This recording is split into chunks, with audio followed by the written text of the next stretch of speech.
Hi everybody, Drew from Rob's service department. Just going over a few things as we enter our three-wheeled season.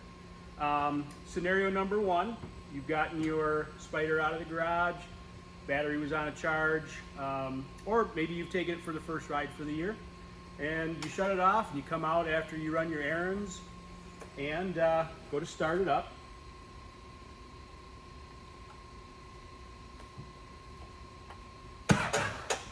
Oh, kind of acts like our battery's dead. What we're going to do, this will cover most of your Spyders from 2013 and up. The batteries were placed up front in this front storage compartment. What you can do is grab your toolkit that comes with the unit. There is some Torx bits and a screwdriver handle.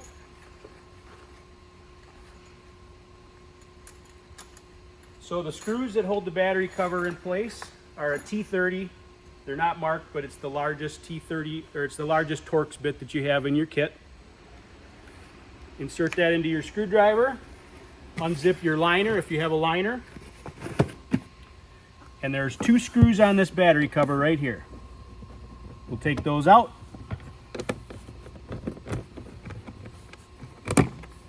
And then the cover just kind of lifts up and tilts forward. You can just leave it out of your way right about there. And then you have access to your battery. Now, to get at the battery post, you're positive with the red, plus sign, negative, ground. You should be able to get at these with a pair of jumper cables, or what I'm going to show you is a jump pack, a portable jump pack. If you can't access those very well, you can take this strap, pull it up, lift that bracket up, and actually tilt the battery forward slightly so you can get at them a little bit better. So I'm going to talk a little bit more about some handy things to keep with you in your Spyder. This is a personal portable jump pack. This will start a car, it'll start your Spyder. They come in a lot of different sizes. We'll go back into this in a little while. But you've got a positive and negative lead, just like jumper cables.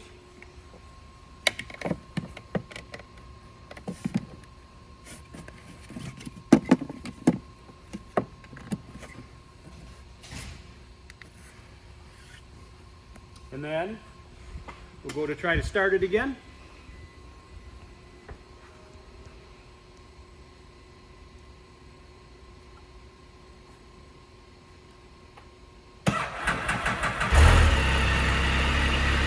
And with a low battery, it's not abnormal to see a warning light come up. That generally has to do with low battery voltage. That's fairly normal. So scenario number two,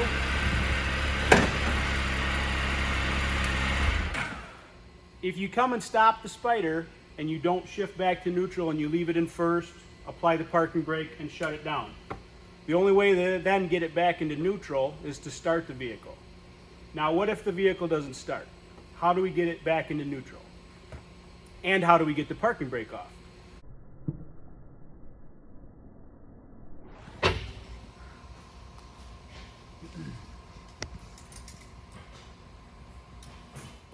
So scenario number two, you found that you maybe parked your Spyder in gear instead of shifting it to neutral, or somehow it had gotten to neutral and was shut off or died or something. And now you need to get it back to neutral without being able to start it. So if it won't start, say we got to get this on a flatbed wrecker to get it to the shop, and we got to get it back to neutral and get the parking brake off. So first off, we're going to try to get it back into neutral. This is the shift shaft right here. On the electric shift models, this does still exist. If this were an older manual shift model, you'd be able to just get it back to neutral with the shifter. But in this case, we have just an open shift shaft splines right here. And I'm going to take a pair of vice grips and carefully grip these splines, and I will show you how to get it back to neutral. So now that we have our vice grips clamped around the shift shaft splines right here, and make sure it's attached good, all we're going to do is we're going to turn the shaft clockwise. So in this case, the handles of the pliers are towards the rear wheel, and here's the ground. We're just going to move it this way, and that'll put it into neutral. You'll verify that with if the gauge still lights up and the battery's not completely dead. Gauge still lights up, you can check your gear indicator, but you should see neutral, and then you can roll the Spyder. Now, if you cannot get the parking brake released, we're going to go over how to deactivate that without being. So now, if you find yourself unable to release your parking brake, this could happen in a few scenarios. If your battery is dead, or if there is an actual malfunction with the parking brake motor, and you can't release the parking brake by pressing the button, we can manually disconnect it. So, two scenarios: vehicle doesn't run, we got to be able to move it, roll it. We got it back to neutral if you needed to. Now we need to get the parking brake released. Second option would be is if the vehicle starts, but then mechanically we can't, or electronically we can't release the parking brake, but it would be drivable, at least temporarily, short distance, is disconnect the parking brake cable. Do not, after you release this cable off, do not press the button, because that will cause issues with the parking brake motor and the cable. It'll look a lot like the VHS tapes back in the day, or cassette tapes with the ribbon everywhere. So don't press the button after you do this. Get it to the shop, get it repaired. So we're going to disconnect this cable. So there's a couple different designs. This is going to be on the bulk of the Spyders on the road now. The older models did have a plastic pulley here with the cable attached. Most of them now have this arm here, and the cable is attached, and then it's held into this bracket. Now this bracket and these two nuts is an adjustment for the tension on the parking brake. So there is a specific adjustment to this. At this point, what we're trying to do is disconnect this cable and have tension off of this arm so that we can move the vehicle. So you're going to have two 12mm wrenches. One will work if you only have one. I recommend having two. And you're going to hold one nut on one side of this bracket, and on the other side of the bracket you're going to start to loosen the cable.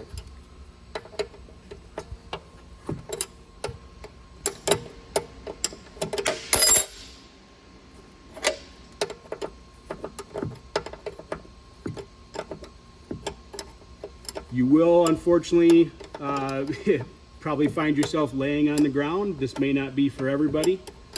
This is an option if you are in a pinch and you have to get somewhere. As you can see, I'm mainly loosening this front nut. This nut is forward towards the front of the vehicle on this bracket. And as I'm doing this, the cable and the arm are relaxing towards the back of the vehicle. So that is relieving the pressure on that cable. When you do this, I do have wooden blocks underneath the rear wheel here. You can block the front wheels instead if it's easier. Use whatever you can. If you're on a hill, if you're perfectly flat, you shouldn't have to worry about it. But again, you very likely will be laying on the ground. You really don't want the Spyder to roll over you. So I would recommend blocking the tire with something, your purse, a shoe, whatever. So now we've gotten the nuts loosened up. To make sure we got all the tension off, I'm going to take and just pull the cable towards the muffler until it comes up out of the bracket. And what that should do is give us enough play in that arm. And I'm going to carefully unblock the wheels, that the Spyder will roll forward and backwards. Now in this condition, the cable is still hooked to the parking brake arm. You will should not have an issue with the cable coming off or getting caught anywhere. If it makes you more comfortable, you can always just put a zip tie around the bracket just to keep this here. But in the condition it is right now, it's not going to come off that arm. Again, do not press the button to release the cable, because if the parking brake motor does release and cause slack in here, it's going to be way too loose and can cause an issue with the parking brake motor and the pulley and then the cable itself. So if it's in this condition, you can get it to where you can get it repaired, get it on a flatbed or whatever. So discussing a few tools that can be handy. Can-Am does give you a toolkit with the vehicle. This is kind of just a basic one. This happens to be out of a 2023 RT. The tools may vary depending on model and year, but this is a very basic toolkit. You have a screwdriver handle, you have some bits. These are Torx bits.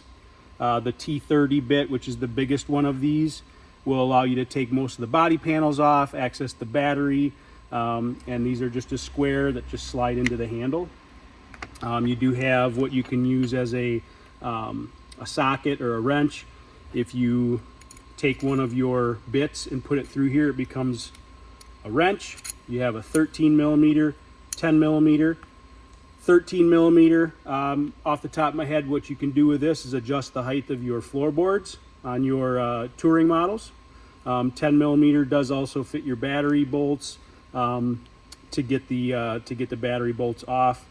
There are some Allen keys, and then you do have a wrench that's a combination 10 millimeter and 13 millimeter. So a very basic kit will get most of the things you need done. However, I'm going to show you a few other ones that come in handy. As far as the T30 goes, the screwdriver is a great option. That's what they give you. Sometimes you don't have enough leverage to do what you need to do, but most purposes it'll work. If you want, just I would say the next step up would be you can find an L key very similar to your Allen keys, but in this case it's a Torx bit on both ends, same size. This one happens to be a T30.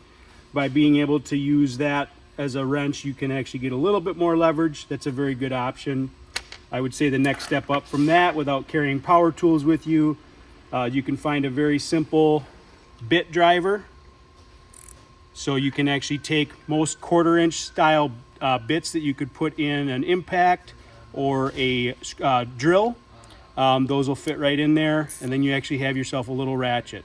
And this particular one folds, so it's very small. It's right in the palm of my hand. So very small tool, pretty handy if you want to have something a little bit extra with you. We talked about with the parking brake, they do not give you a 12 millimeter in this particular kit. Like I said, I would recommend having 2 available. You do not have to get anything fancy. You can get very basic retail type store, 12 millimeter. Most everything on these vehicles are metric. So 12 millimeter, 2 just open end wrenches to get those nuts off the parking brake cable. Next, I would say very handy to have are a pair of vice grips. We use this style vice grips to shift it back into neutral. You can use it for a lot of things. I definitely don't recommend this as a standard wrench because the hardware gets pretty beat up, but if in an emergency, they work very good. A needle nose style, if you'd prefer something like that. Having some zip ties in your trunk or your luggage can come in handy. Might help you put something back together in an emergency. I also love electrical tape. Electrical tape does everything from bandages in a pinch or tying anything up. Some duct tape. Duct tape works great. You can rip it into different sizes. So just a little emergency kit if you want to do something like that. I'll show you 2 different things here. A lot of these Spyders have, they call them plastic rivets or tough lock rivets. I'll show you how to remove those quickly and a few different options you can. A pair of cutters, cut zip ties, cut wire, whatever you had. A multi-tool like a Leatherman or a Gerber works really well to have with you. It's got a lot of options: pliers, cutters, knife, screwdriver, all built into a fairly small package that fits. So this is a piece of hardware that you'll see a lot on the Spyders. If you have an F3 model, whether it's an S or a limited or a touring model, in order to access your battery, they actually have a plastic tub inside of this trunk, and there'll be 4 of these rivets around the outside edge of the trunk. Once you get that plastic liner out and those rivets out and pull it up, then you'll get at your battery. So that's a little bit different variation of accessing a battery, but in this case you'll need to know how to remove these. So there's a few different options you can use to remove. This is a tool actually designed to remove that. You basically pull up on the center of this rivet and then carefully pull the outer side to release it. And it looks like that. So other options, something that most people will have would be a flat blade screwdriver. Same effectiveness. You can take and pry up the center and then pull it out. Third option, and again, that's how you actually push it back in, is you leave it out, put the whole thing in, push the center in, and it's locked in. Third option would be is those side cutters that I showed. You can actually take, carefully grab the center with the side cutters, pull it up, same thing. Lastly, you saw me use this when I was jump starting the dead battery. This is a fairly large one, but it's a lithium jump pack.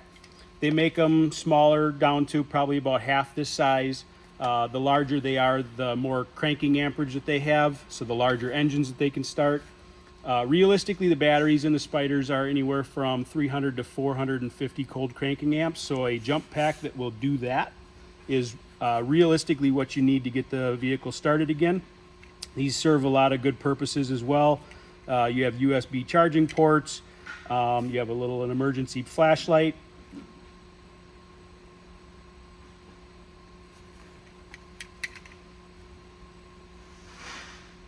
And then you have some other charging ports on the side here. There's a few different brands available. Our parts department has access to Genius NoCo and MicroStart by anti-gravity batteries, both very good and offer cranking amperage selections from 400 up to 1,000, 1,100 cold cranking amps. So they will take care of what you're looking to do. This particular brand, I know for a fact, does have an option that has an air compressor or a tire inflator that will plug into this. This will power the inflator, and then you can inflate the tires on your vehicle. So talk to our parts guys if this is something you're interested in. They can order you different versions, but they do come in very handy. I use this around the shop on a daily or weekly basis for dead batteries.